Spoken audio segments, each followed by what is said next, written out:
Double ये baby story channel में हर रोज एक नई कहानी सुनने के लिए चैनल को सब्सक्राइब करें, बेल बटन को दबाना न भूलें।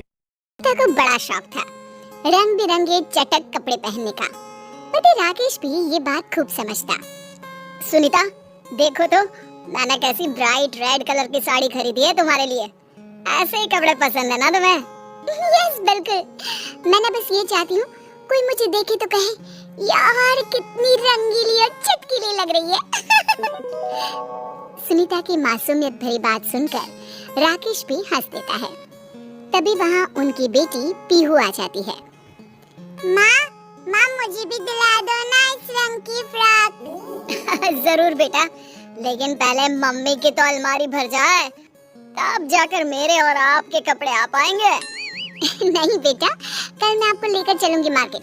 वैसे भी राकेश दिवाली आ रही है ना, और मुझे घर सजाना है। हाँ मैडम, मैं आपके शौक जानता हूँ। पूजा में तुम्हारा कितना मन लगता है। सच में सुनीता, तुम्हारे शौक पूरे होते रहे, मैं तो बस इसीलिए कमाता हूँ। कुछ दिनों बाद सुनीता राकेश को कहती है, सुनो ना, कल से मैंने सुंदरकांड का पाठ रखा है, हो सके तो छुट्टी ले लो ना ऑफिस से। मुमकिन नहीं है सुनीता, सबके इंक्रीमेंट का टाइम है। अब मैं हाफ डे ले लूंगा कुछ दिनों के लिए।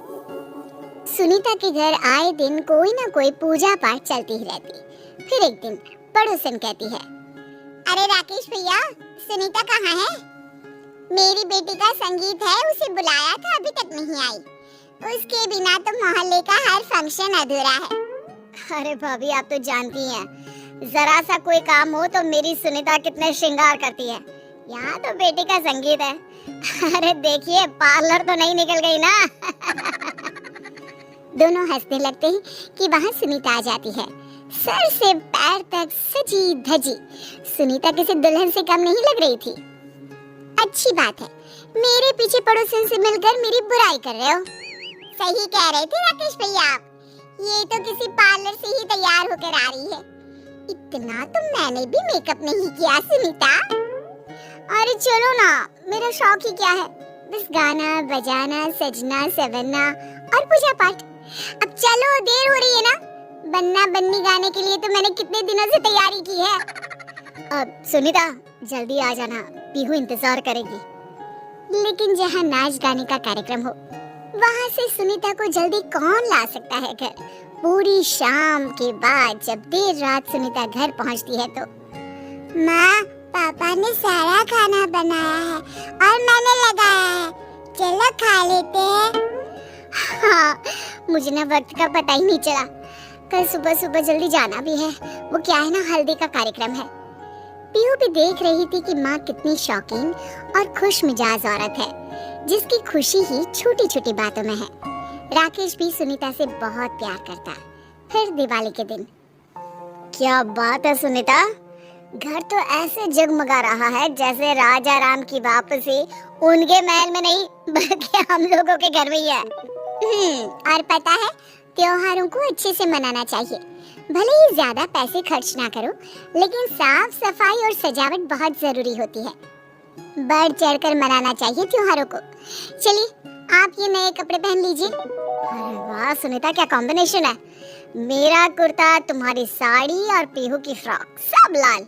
यस, लाल रंग शुभ और खुशी की निशानी है, इसीलिए तो ये मेरा फेवरेट रंग है।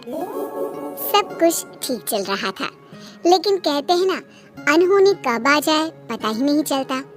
राकेश अचानक से किसी बीमारी का शिकार होता है और उसकी मृत्यु हो जाती है 1 महीने बाद। माँ कुछ तो खा लो, पापा के जाने के बाद से आपने कुछ भी ठीक से नहीं खाया। पीहू बेटा, मेरी तो सारी खुशी ही पापा से थी, वो नहीं रहे तो मैं भी जी कर क्या करूंगी। तभी सुनीता की माँ कहती है, कैसी बात कर रही है बेटी, तेरे भी पिता का समय से पहले ही स्वर्गवास हो गया था। मैं भी यही सोचती तो तुम लोगों को कैसे पालती। पीहू के लिए ही सही, पर बेटा तुझे जीना है। सुनीता को माँ की बात ठीक लगती है। धीरे धीरे वो खुद को संभालती है। एक रोज सुनीता बाजार से सामान लेकर घर के पास ही थी कि मेरी बेटी की शादी का संगीत है, समझ में ही नहीं आ रहा कि किसे बुलाऊं जो अच्छा गाती हो। सुनीता, सुनीता को बुला ले, बहुत अच्छा गाना गाती है। हट, कुछ भी बोलती है। अरे पति नहीं है उसका, और तुझे तो पता है ना, बिना पति वाली औरतों को शुभ काम में नहीं बुलाया जाता। सुनीता जब ये बात सुनती है तो घर आकर रोने लगती है। क्या हो गया माँ, कोई बात है क्या? सुनीता बेटी के सामने खुद को संभालती है। नहीं बेटा, वो क्या ना, अचानक पापा की याद आ गई।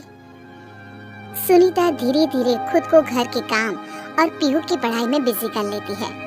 एक रोज, अरे सुनीता, तेरे भाई की शादी है, लड़की इसी शहर की है, हम लोगों ने एक गेस्ट हाउस बुक किया है। अरे माँ, क्या जरूरत है, ये घर इतना बड़ा तो है। बेटा मुझे तो कोई समस्या नहीं है, पर होने वाली बहू के घर वालों का कहना है कि बेटी विधवा है। तो तभी वहाँ पीहू आ जाती है। वो समझ जाती है कि मामला क्या है। नानी, क्या खाएंगी आप? और कुछ दिन तो रुकेंगी ना हम लोगों के साथ? माँ चलो ना, देखो तुम्हारा फेवरेट सीरियल शुरू हो गया है। मन मार कर सुनीता भाई की शादी के फंक्शन में जाती है, जहाँ पर पंडिताइन कहती है, अरे नहीं नहीं सुनीता बिटिया, तुम भाई को हल्दी नहीं लगा सकती हो, विधवा हो ना। थोड़ी देर बाद, बेटा सुनीता, वहाँ नाच गाना चल रहा है, तो क्या करेगी वहाँ? यहाँ आकर बैठ हम सभी बुढ़ियाओं के पास।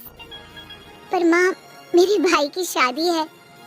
और लेकिन तू क्या कर सकती है बेटा, ऊपर वाले ने तो तेरे जीवन से सारी खुशियाँ ही छीन ली है। सुनीता को बहुत रोना आता है। वो जोर जोर से रोने लगती है कि सुनीता का भाई कहता है, अरे दीदी, खुशी के माहौल में मनहूसियत मत फैलाओ ना। सुनीता घर आ जाती है। वो अपनी अलमारी खोलकर देखती है तो सारी साड़ियाँ लाल और चटक रंगों की होती हैं। वो सभी को पैक करके बंद कर देती है। पीहू माँ के हर गम को समझती है। और फिर वो दिन भी आ जाता है जब पीहू की शादी तय होती है। अरे कौन करेगा पीहू की शादी के सारे रस्मों रिवाज? मैं करूंगी, मेरी भांजी है वो, या फिर पीहू की दुआ कर ले। लेकिन तभी पीहू बोल पड़ती है, मैं शादी तभी करूंगी जब मेरी माँ शादी के सारे रस्म खुद अपने हाथ से करेंगी। लाल रंग की वो वाली साड़ी पहनेंगी जो पापा लाए थे, याद है ना माँ? सुनीता की आंख भर आती है। तभी पीहू माँ को ढोलक ला कर देती है। माँ, जरा गा तो वो बन्ना बन्नी वाला गाना, जिससे पूरे मोहल्ले में रौनक लग जाया करती थी। सुनीता को बेटी का सहारा मिल जाता है।